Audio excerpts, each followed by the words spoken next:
क्या बांग्लादेश में नई गवर्नमेंट और पाकिस्तान मिलकर भारत से टकरा पाएंगे? नमस्कार दोस्तों, मैं हूं तेजिंदर ग्रोवर और आप देख रहे हैं ग्रोवर पॉलिटिकल टीवी। आज का सवाल बहुत तीखा है, बहुत स्ट्रेटेजिक है। क्या बांग्लादेश और पाकिस्तान मिलकर भारत को चैलेंज कर सकते हैं? चलिए इसको इमोशनल एंगल से नहीं, स्ट्रेटेजिक लेंस से देखते हैं। सबसे पहले बात पाकिस्तान की सियासत में इंस्टेबिलिटी कोई नई बात नहीं है।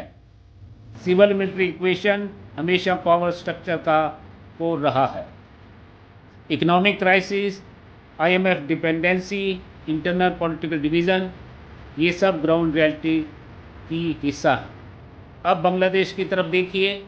बांग्लादेश ने पिछले दशक में स्ट्रॉन्ग इकोनॉमिक ग्रोथ दिखाई है। Textile exports, infrastructure developments, rising middle class, लेकिन वहाँ भी पॉलिटिकल पोलराइजेशन और स्ट्रीट लेवल एजुटेशन देखने को मिल रहा है।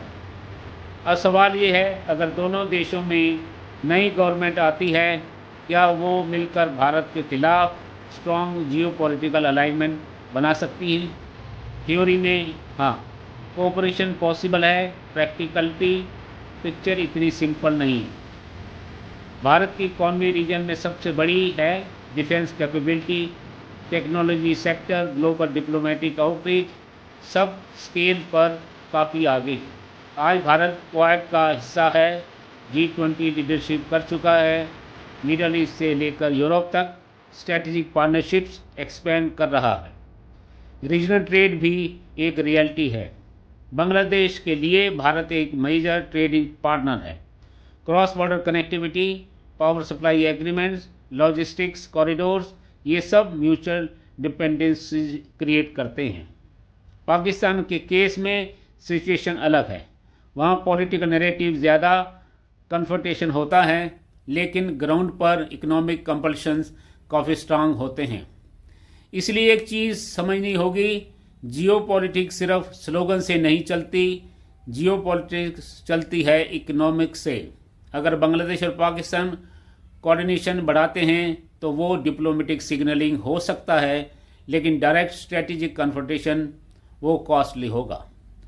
और कोई भी नई गवर्नमेंट जब पावर में आती है, उसका पहला फोकस होता है internal stability, employment, inflation, currency stability and development. External confrontation तब होती है जब इंटरनल कॉन्फिडेंस हाई हो।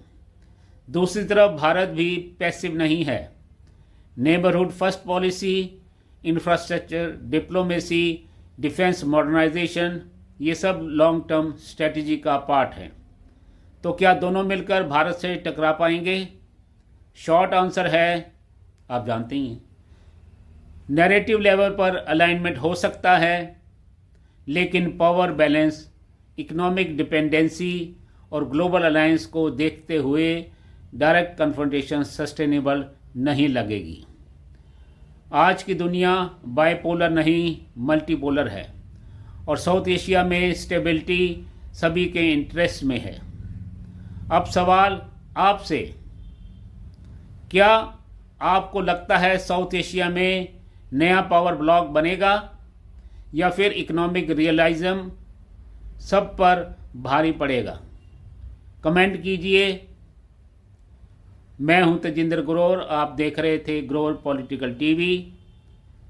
जय हिंद दोस्तों।